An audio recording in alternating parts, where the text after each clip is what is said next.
Um foguete caiu em Sueida menos de 3 horas depois que as forças do governo entraram na cidade. Depois vieram mais explosões em Damasco. O Ministério da Defesa estava em ruínas e a área ao redor do Palácio Presidencial tremeu. Não era uma guerra em larga escala, mas já não havia diálogo. O que parecia ser apenas um confronto étnico local entre milícias drusas e beduínas rapidamente escalou assim que a Síria interveio. Israel agiu imediatamente. Seguiram-se intensos ataques aéreos. Os alvos não eram apenas os combatentes, mas também o governo sírio no poder há pouco mais de um ano.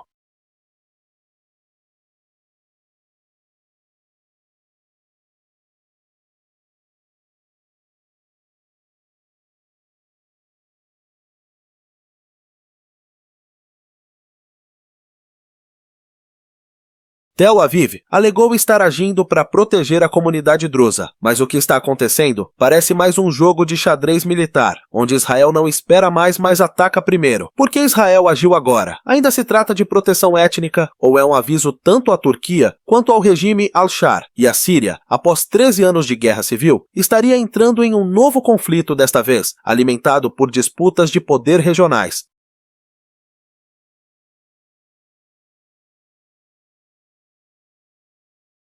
Neste vídeo vamos decifrar toda a crise de Sueida desde os confrontos locais até a confrontação regional e explicar por que isso pode ser o maior ponto de virada geopolítico no Oriente Médio desde a campanha de Gaza de 2023.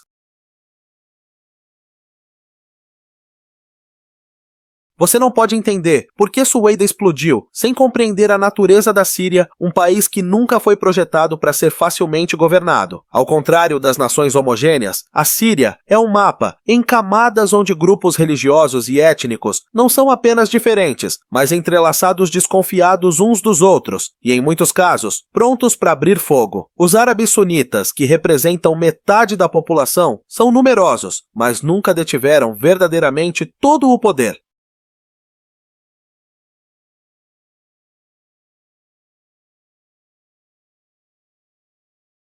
Os alauítas, apenas 15%, controlaram toda a máquina estatal sob o regime de Assad, alimentando um ressentimento latente por décadas. Os curdos, 10%, estabeleceram seu próprio estado de fato em Rojava, e até hoje não confiam em ninguém além de si mesmos. Os drusos, apenas 3%, ocupam uma posição estratégica no sul, com uma característica única: seguem uma religião privada, não a pregam, não compartilham sua fé, e não confiam em protetor algum além de si próprios.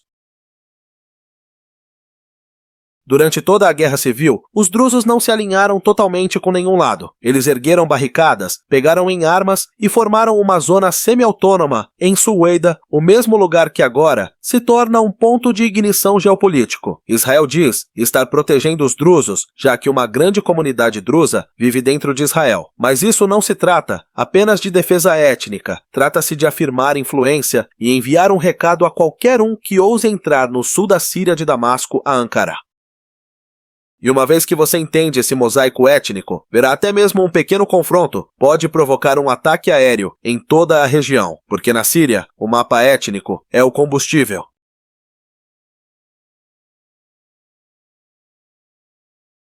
Quando Bashar al-Assad renunciou no final de 2024, muitos acreditaram que a Síria finalmente havia virado a página, um novo capítulo de paz e reconstrução. Mas a verdade era bem mais complexa. Assad não apenas saiu do poder, ele deixou um legado, uma nação em ruínas fragmentada por etnias, dividida por facções armadas locais e marcada por mais de uma década de guerra civil. E quem herdou esse caos foi Ahmad al-Shar.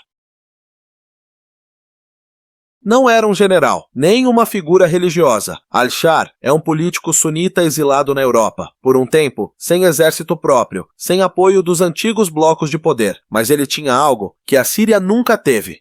Antes, um governo rapidamente reconhecido pela comunidade internacional e apoio declarado da Turquia. Ao assumir o cargo, ele fez 3 promessas: democratizar a máquina estatal, encerrar a presença militar iraniana, proteger os direitos das minorias, incluindo os drusos e curdos. Na época, muitos o consideraram ingênuo, mas em poucos meses, al-Shar surpreendeu os analistas. Ele negociou com as forças curdas e reintegrou a região autônoma de Rojava à Síria, não pela guerra, mas oferecendo autogoverno interno.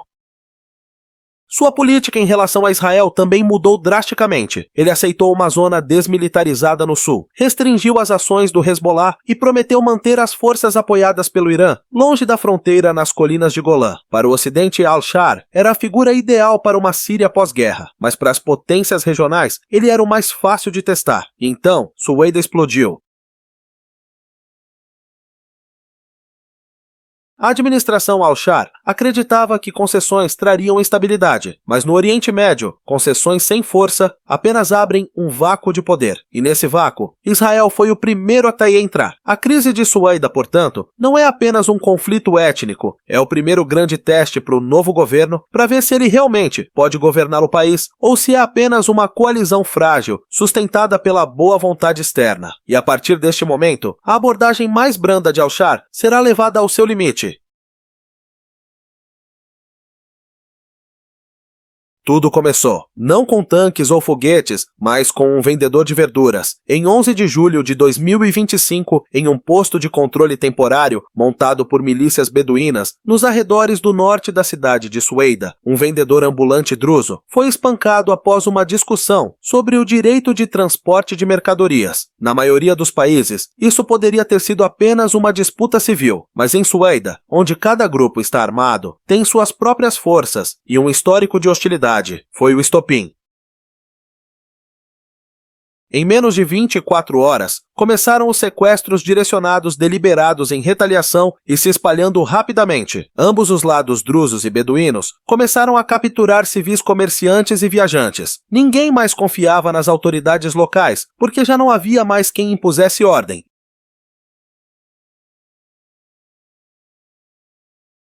Na noite de 13 de julho, milícias drusas cercaram Al-Maquas, uma área residencial com grande população beduína, exigindo a libertação de reféns. Mas em vez de negociar, começou o tiroteio. Vídeos da cena se espalharam nas redes sociais caminhonetes, com armas montadas, fuzis, foguetes portáteis, bem no coração de uma cidade que antes era tranquila. Sob pressão pública, o Ministério do Interior da Síria divulgou um comunicado vago sobre proteger vidas e propriedades, sem esclarecer quem faria essa proteção. Na manhã seguinte, tropas sírias entraram oficialmente em Suweida, e isso marcou a segunda fratura.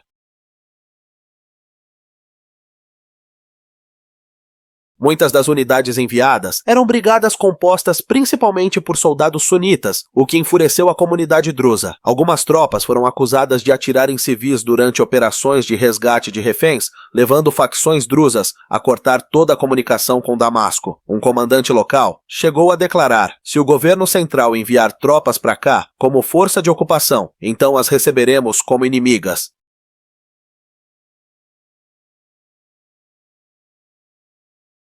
A situação agora estava fora de controle. O que começou como um confronto étnico se transformou em um impasse triplo. Exército sírio, milícias drusas, milícias beduínas, cada lado armado, cada lado carregando rancores, e ninguém mais acreditando na ideia de uma parte neutra.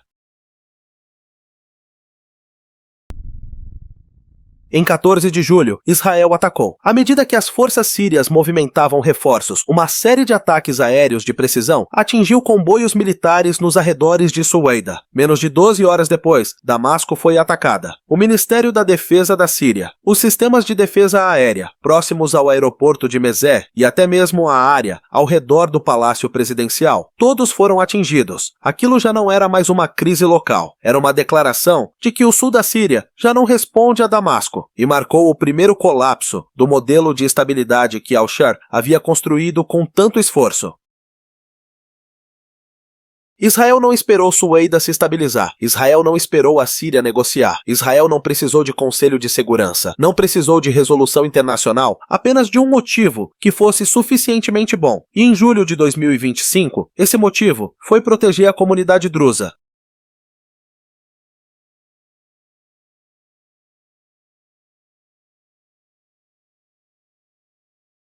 Apenas 24 horas após as tropas sírias entrarem em Sueida, a Força Aérea de Israel lançou uma campanha de ataques aéreos em larga escala, começando com ataques a comboios militares sírios nos arredores da cidade. Mas isso foi só o começo. Em menos de 12 horas, a abrangência dos ataques se expandiu. Ministério da Defesa da Síria atingido. Sistemas de defesa aérea próximos ao aeroporto de Mezer desativados. Área ao redor do Palácio Presidencial, em Damasco, sacudida. Tel Aviv declarou: a operação visa proteger a comunidade drusa, parte inseparável da sociedade israelense, mas o que se desenrolou apontava para um objetivo muito maior.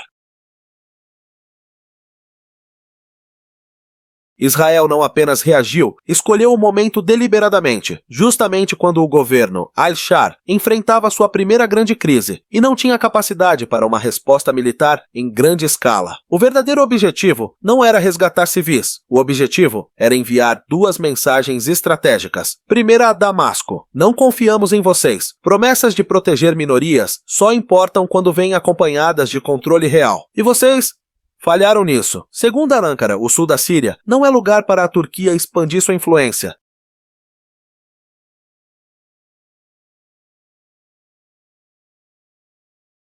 Por meses, a Turquia foi o principal apoiador de Al-Shar, desde a ajuda humanitária até a intermediação da reintegração dos curdos ao sistema político sírio. Mas para Israel, qualquer poder que se aproxime demais das colinas de Golã é uma ameaça, e nenhum aviso fala mais alto do que mísseis de precisão caindo na capital de um rival.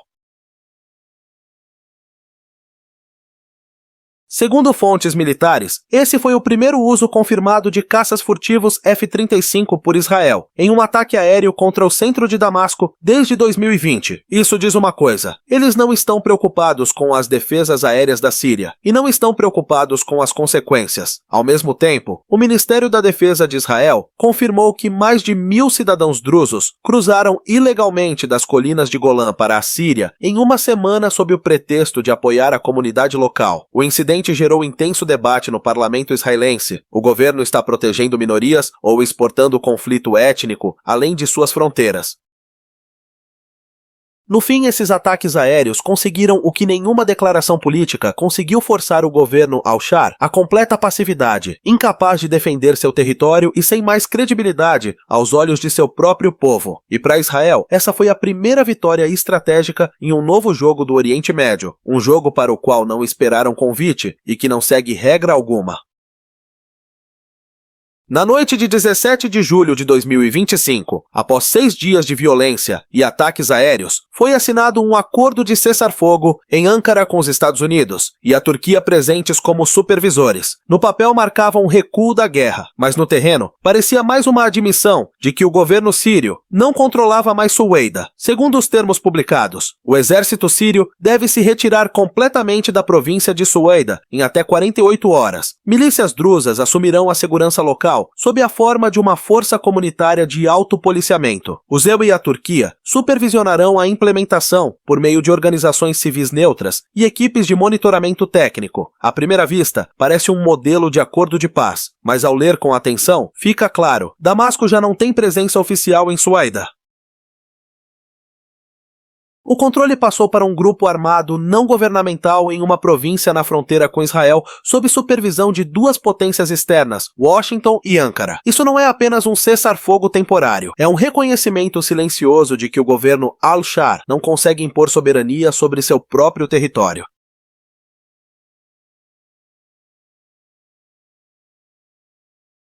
O mais perigoso é o seguinte: as forças drusas em Sueida não são uma entidade unificada, elas formam uma rede complexa que inclui líderes tradicionais de milícias, fações religiosas conservadoras, jovens ativistas contrários a Damasco e elementos pró-Israel de longa data operando discretamente. Isso significa uma verdade dura a Siniredi. A assinatura do acordo não quer dizer que todos em Sueida concordaram em parar de lutar.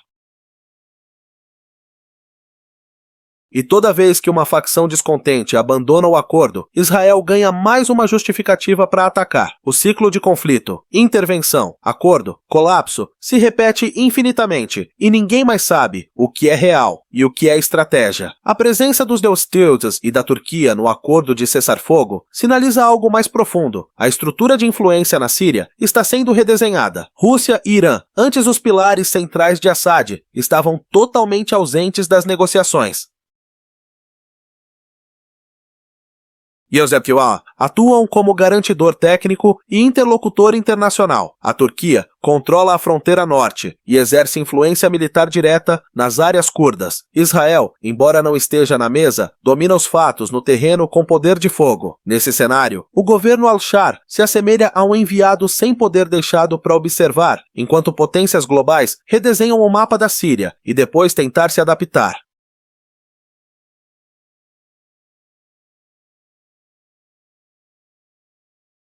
Quando uma pequena região como Sueida consegue abalar Damasco, Tel Aviv e Ankara, isso deixa de ser um conflito interno. Trata-se do novo mapa estratégico do Oriente Médio, onde a Síria já não é mais um Estado-nação ativo, mas um tabuleiro de xadrez para potências regionais disputando influência. Israel, há muito tempo, deixou claro, o sul da Síria é uma zona de importância crítica para a sua segurança.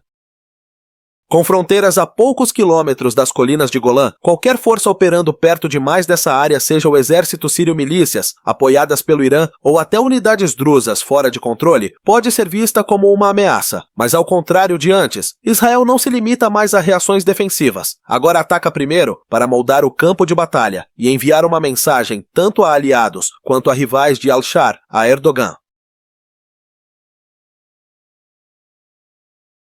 E o mais impressionante, faz isso sem consultar ninguém, nem Estados Unidos, nem Conselho de Segurança da ONU, nem qualquer pressão internacional clara. Israel se tornou um ator independente com poder para definir suas próprias regras de engajamento. Enquanto os Hezbollah e Tazilwa recuam gradualmente, a Rússia está atolada na Ucrânia e o Irã consumido por crises internas, a Turquia emergiu como a única força ainda forte e ainda ambiciosa.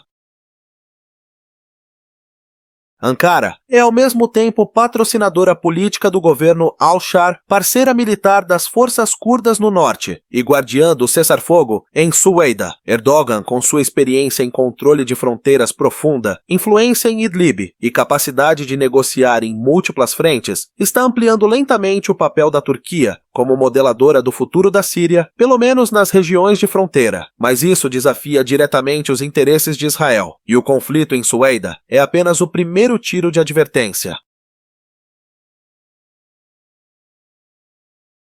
Washington está preso no meio, quer manter influência, mas não quer se envolver demais. Deseja estabilidade regional, mas hesita em carregar outra guerra por procuração. Como resultado, o papel dos Paweswashpo já não é mais o de força dominante, mas o de mediador condicional. Washington aceitou monitorar o cessar-fogo, mas não se comprometeu com apoio militar caso ele fracasse. É uma retirada estratégica suave, que abre espaço para a disputa entre Israel e Turquia e transforma a Síria em um campo de testes para novos modelos de controle.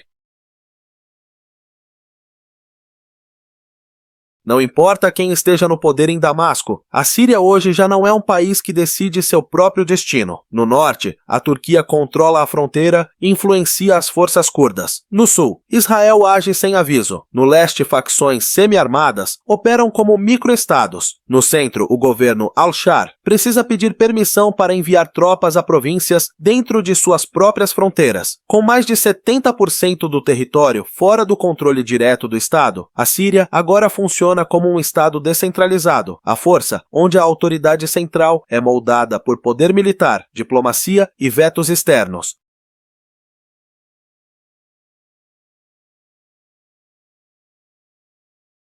Um governo pode anunciar reformas, negociar cessar-fogos ou declarar soberania, mas se não conseguir impor autoridade nas regiões periféricas, especialmente aquelas com estruturas étnicas distintas, então todos os compromissos políticos se tornam frágeis. Em Sueida, a resposta da comunidade drusa não foi apenas um ato de autodefesa, mas o reflexo de uma verdade antiga. O poder central não é reconhecido sem uma presença confiável e visível. O problema não é a ausência de regras, mas o fato de que os envolvidos não acreditam que essas regras possam ser aplicadas de forma justa. Nessa condição, até desvios pequenos podem ser vistos como sinais de parcialidade, levando a ação fora das estruturas institucionais. A Síria existe agora em um estado de cessar-fogo temporário. Não é uma guerra em larga escala, mas está longe de uma paz duradoura. A trégua em Sueida, mesmo sob supervisão internacional, não é suficiente para apagar as raízes da violência, já que a confiança entre as comunidades nunca foi restaurada desde a Guerra Civil. A pergunta agora é: será que essa nação pode reconstruir uma estrutura política capaz de gerenciar interesses internos, enquanto evita se enredar nas disputas de poder regionais, ou continuará sendo um cruzamento instável na ordem pós-americana do Oriente Médio? Deixe sua opinião nos comentários abaixo e compartilhe sua perspectiva. Se você gosta de análises neutras e com múltiplos pontos de vista como essa, não se esqueça de se inscrever para não perder os próximos conteúdos.